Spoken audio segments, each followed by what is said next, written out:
ओम शांति। आज 9/11/2024 की साकार मुरली से हैं।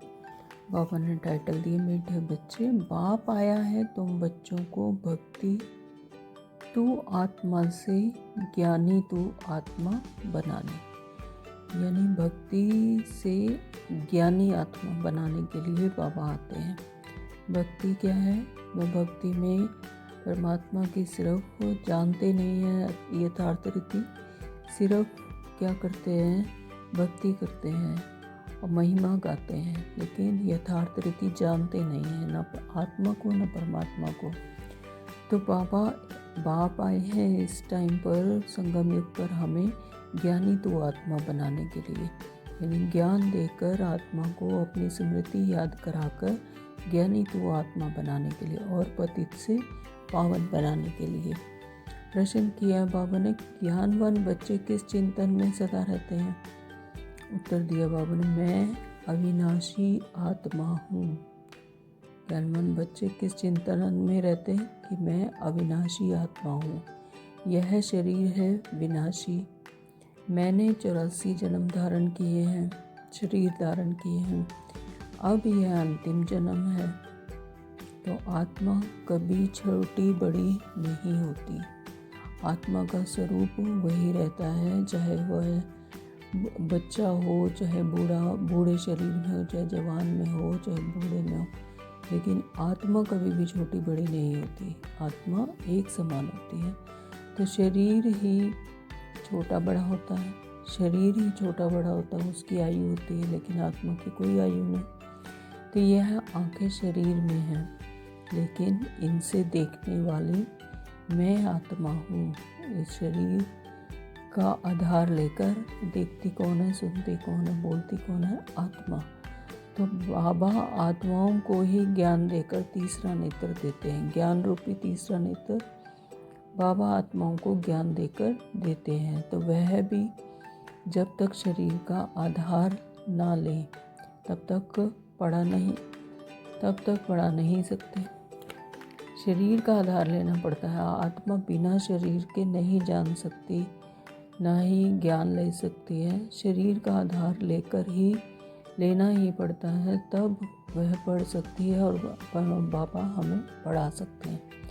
बाबा को भी शरीर का आधार लेना पड़ता है, वो भी किसी न किसी शरीर में अवतरित होकर तब हमें ज्ञान दे सकते हैं। तो ऐसा चिंतन ज्ञानवान बच्चे सदा करते हैं। तो जो बच्चे चिंतन करते हैं, जो ज्ञानवान बच्चे चिंतन करते हैं, उनका ऐसा चिंतन चलता रहता है। बाबा कहते हैं ओम शांति। यह किसने कहा? आत्मा ने कहा। तो अविनाशी आत्मा ने कहा शरीर द्वारा, शरीर के द्वारा ही आत्मा बोल सकेगी। तो अविनाशी आत्मा ने शरीर के द्वारा कहा। शरीर और आत्मा में कितना फर्क है? शरीर 5 तत्वों का इतना बड़ा पुतला बन जाता है, बल छोटा भी है तो भी आत्मा से तो जरूर बड़ा ही है। पहले तो एकदम छोटा पिंड होता है, छोटा सा होता है, और तब थोड़ा बड़ा होता है, तब आत्मा प्रवेश करती है। तो बड़ा होते होते फिर इतना बड़ा हो जाता है। तो आत्मा तो चैतन्य है ना, जब तक आत्मा प्रवेश ना करे तब तक पुतला कोई काम का ही नहीं रहता। जब तक आत्मा नहीं है शरीर में तो क्या है, वो हड्डी मांस का पुतला है। तो कितना फर्क है, बोलने चालने वाली भी आत्मा ही है। वह इतनी छोटी सी बिंदी है, वह कभी छोटी बड़ी नहीं होती और ना ही विनाश को पाती है। तो अब यह परम आत्मा बाप ने समझाया है, परमात्मा बाप ने समझाया है कि मैं अविनाशी हूँ और यह शरीर विनाशी है। ये ज्ञान हमें कौन देते हैं? स्वयं परमात्मा। परमात्मा आत्मा को ज्ञान देती है। आगे बाबा ने कहा, रचयिता और रचना के आदि मध्य अंत का ज्ञान भी हमें अभी मिलता है संगम युग पर, बाकी तो सब है भक्ति। बाप ही आकर तुमको ज्ञानी तो आत्मा बनाते, यानी ज्ञान देकर ज्ञानी तो आत्मा बनाते, स्वरूप बनाते। आगे तुम भक्ति तो आत्मा थे, भक्ति करते थे तो भक्ति तो आत्मा थे। तो तू आत्मा भक्ति करते थे अभी तुम आत्मा ज्ञान सुनते हो, तो भक्ति को कहा जाता है अंधियारा और ज्ञान को कहा जाता है प्रकाश। तो ऐसे नहीं कहेंगे कि भक्ति से भगवान मिलता है, भक्ति से भगवान नहीं मिलता, उसमें सिर्फ भगवान की महिमा की जाती है, कनेक्शन नहीं जोड़ा जाता। तो बाप ने समझाया है भक्ति का पार्ट है, ज्ञान का भी पार्ट है। जैसे भक्ति का पार्ट है वैसे ही ज्ञान का भी पार्ट है। और बाबा ने कहा इस मुरली में, जैसे आत्मा देखने में आती नहीं, बल साक्षात्कार होता है तो भी समझ ना सके, भक्ति में साक्षात्कार हो जाते हैं, जिसको भी मानते हैं, जिसको भी पूजा करते हैं, याद करते हैं, तो उसके साक्षात्कार हो जाते हैं, लेकिन समझ ना सके। और सबको समझ सकते हैं, यह है फलाना है, यह फलाना है, लेकिन याद करते हैं, चाहते हैं फलाने का चैतन्य में साक्षात्कार हो, तो कोई मतलब नहीं।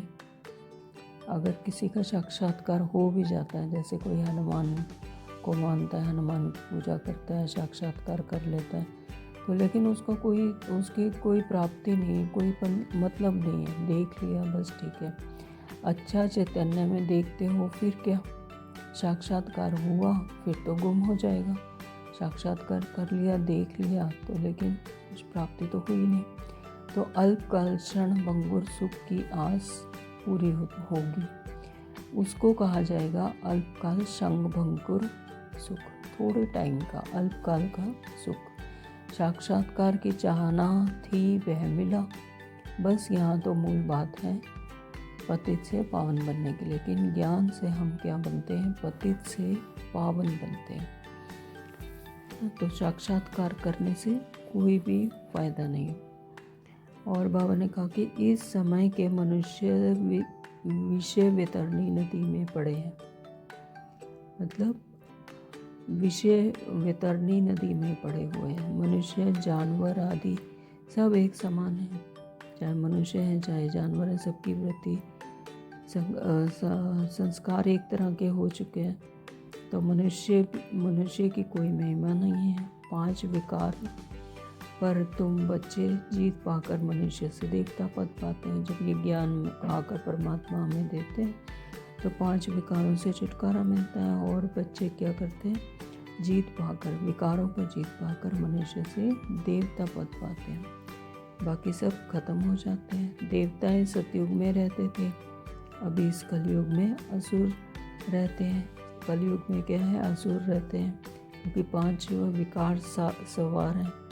तो असुरों की निशानी क्या है, 5 विकार। और देवताओं को कहा जाता है संपूर्ण निर्विकारी, कोई भी विकार नहीं। तो असुरों को कहा जाता है संपूर्ण विकारी। और बाबा ने कहा इसमें, बाप ने हमको यह समझाया है कि हम किसी की ग्लानि आदि नहीं करते, हम किसी की ग्लानि नहीं करते, नहीं घृणा करते। हम बतलाते हैं ज्ञान को सद्गति मार्ग कहा जाता है। एक सद्गुरु ही है पार करने वाला। धारणा के लिए यही मुख्य सार में बाबा ने कहा कि पुजारी से पूज्य बनने के लिए संपूर्ण निर्विकारी बनना है। पुजारी से पूज्य बनने के लिए, तो अभी तक पूजा करते आए, पुजारी सिर्फ महिमा करते हैं, है ना। तो पूज्य कब बनेंगे, जब ज्ञान हो जाएगा, कि जब आत्मा को अपनी स्मृति आ जाएगी कि मैं हूँ कौन, मेरे गुण, शक्तियाँ, खजाने क्या हैं, मुझ में भी उस परमात्मा की तरह ही सब शक्तियाँ निहित हैं। तो क्या बनेंगे, संपूर्ण निर्विकारी बनना है। ज्ञानवान बन स्वयं को स्वयं ही चेंज करना है, अपने आप ही ज्ञानवान बनकर। ज्ञान रोज बाबा मुरली के द्वारा हमें देते हैं, उसे धारण करके स्वयं को चेंज करना। तो अल्पकाल सुख के पीछे ही नहीं जाना है। माया क्या करती है, अल्पकाल का सुख देकर पीछे लगा लेती है। तो अल्पकाल के सुख के पीछे नहीं जाना है। नंबर 2 बाबा ने बताया, बाप और दादा दोनों को ही याद करना है। बाप और दादा यानी ब्रह्मा बाबा और शिव बाबा, दोनों को याद करना है। ब्रह्मा बगैर शिव बाबा याद आ नहीं सकता, क्योंकि शरीर का आधार लिया है शिव बाबा ने, ब्रह्मा बाबा का शरीर का आधार लिया। तो ब्रह्मा बगैर शिव बाबा याद नहीं आ सकते। भक्ति में ऊपर याद किया और अभी ब्रह्मा तन में आया है तो दोनों ही याद आने चाहिए। वरदान दिया बाबा ने, हर कर्म में विजय का अटल निश्चय और नशा रखने वाले अधिकारी आत्मा। हर कर्म में विजय कब होगी? जब निश्चय होगा, अटल निश्चय होगा, जब ऐसा नशा होगा तो हर कर्म में विजय होगी। तो बाबा कहते कि ऐसा नशा रखने वाले अधिकारी आत्मा भव। विजय हमारा जन्म सिद्ध अधिकार है। इस स्मृति से सदा उड़ते चलो कि विजय तो होनी ही है। कुछ भी हो जाए यह स्मृति में लाओ, मैं सदा विजयी हूँ। क्या भी हो जाए यह निश्चय अटल हो। नशे का आधार ही है निश्चय। तो निश्चय कम तो नशा कम। अगर निश्चय में कोई कमी होगी तो नशा भी कम होगा, तो फिर वैसा नशा नहीं रहेगा। तो इसलिए कहते हैं निश्चय बुद्धि विजय। निश्चय बुद्धि जहाँ निश्चय है वहाँ विजय होनी ही है। तो निश्चय में कभी कभी वाले नहीं बनना कि कभी निश्चय हुआ और कभी निश्चय डगमगाने लगा, कभी नहीं हुआ। तो बाबा कहते हैं कि निश्चय में कभी कभी वाले नहीं बनना, निश्चय सदा ही रहे। तो अविनाशी बाप है, अविनाशी प्राप्ति के अधिकारी बनो। अविनाशी बाप हैं तो अविनाशी प्राप्ति के भी अधिकारी बनो। हर कर्म में विजय का निश्चय और नशा हो। स्लोगन दिया बाबा ने, बाप के स्नेह की छत्र छाया के नीचे रहो। बाप की स्नेह की छत्र छाया के नीचे कैसे रह सकते हैं? याद से। जब परमात्मा बाप बाबा हमें हमेशा याद रहे तो हम स्नेह की छत्र छाया के नीचे स्वतः ही आ जाते हैं। तो कोई भी विघ्न ठहर नहीं सकता। जब सर्वशक्तिमान बाबा मुझ आत्मा के साथ है तो विघ्न कैसे ठहरेगा? विघ्न बाबा ही विघ्न हरता है, तो विघ्न ठहर ही नहीं सकता। तो विजय होनी ही है। ओम शांति। Thank you Baba.